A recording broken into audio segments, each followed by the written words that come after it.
Here on this point, where first I knew how I might be, suspended, tension safe between the heavens and the ever-moving water earth, the five of us convene. The man and boy we are meet first the child who pilgrimed to this sleeping back of stone alone and stumbled on the gift of solitude. Here too we spoke, long hence, we hope, of a much older man who'll make this journey in a box of ash, to free upon the same Atlantic breeze as tugged at waterproofs and blew him into life.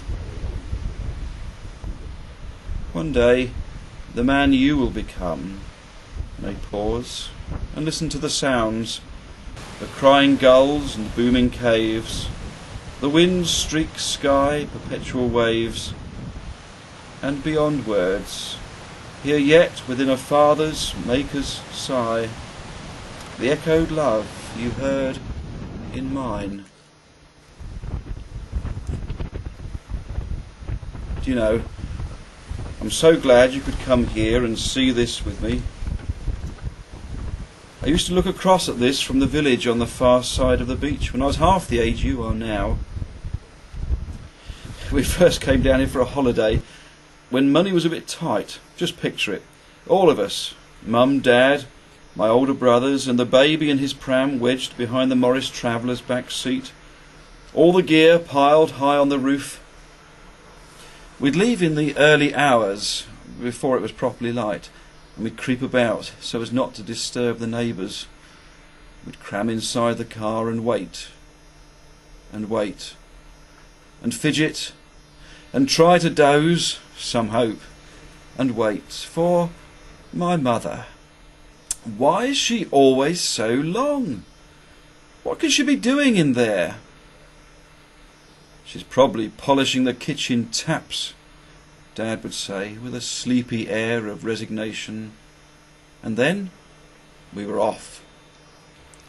Through suburban streets and Surrey towns, stopping, starting, making our way, but oh so slowly, past Leatherhead and then a breakfast stop, hard-boiled eggs and thermos tea on the hog's back.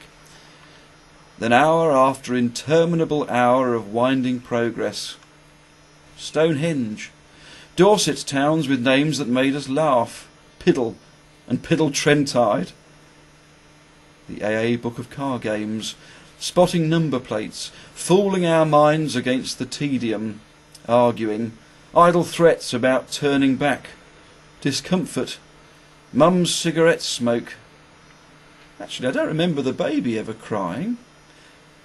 Until, without warning, or so it seemed, the main road would give way to deep lanes between walls of stone and luxurious vegetation. A glimpse of the sea, and at the same time that different smell and taste. The air here is the cleanest in the country, Dad said.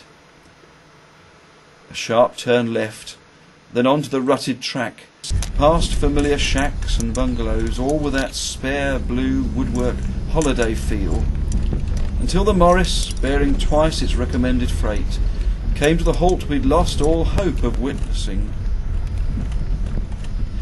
And within moments we had slipped into a different universe of sea pinks, stone walls, snails, wind moaning through the telephone wires, and before us the huge Atlantic Ocean, rolling, rolling, rolling to the beach.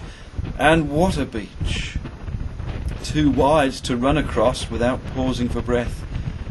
And beyond the shoreline the breakers, the windbreaks, the kites, the earnest games of cricket, beyond the young water engineers damming the beach stream from Schiller Mill, beyond all that, resting like a massive sleeping creature of an prehistoric age, lay the promontory of Pentire. One day I would explore that place alone. Oh, do you know, I'm so glad you could come here and see this with me.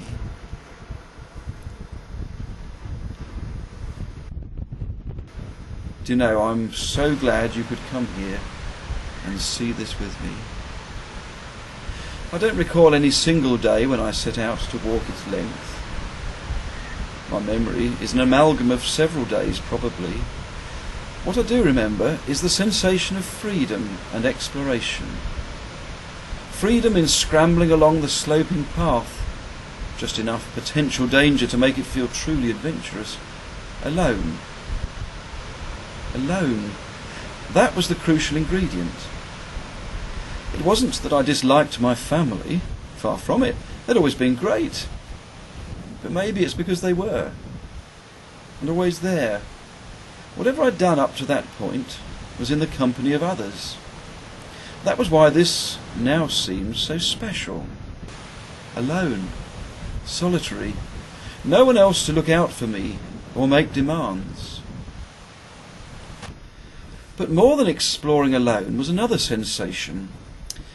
A deep awareness of being held somehow, in tension, yet safe. I've never been wild about heights.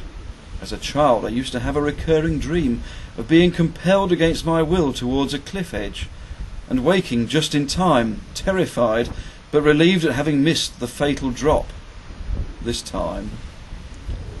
And yet, here I was, high above the waves as they broke and surged across the rocks, hundreds of feet beneath our feet. Higher than the seabirds gliding, circling below. Above, the sky stretching from horizon to horizon, a massive, overarching dome, beneath which simultaneously I felt so small, and yet so real and alive. This place, then, provided one of those life-defining moments.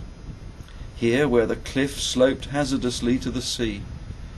Here where the swell boomed and hissed as the waves expelled trapped air. Here where, for the first time, I felt suspended, tension safe, between the heavens and the undulating water world below. Here where the Atlantic breeze tugged at waterproofs and blew me into a separate identity of my own, solitary, independent, and alive. Do you know, I'm so glad you could come here and see this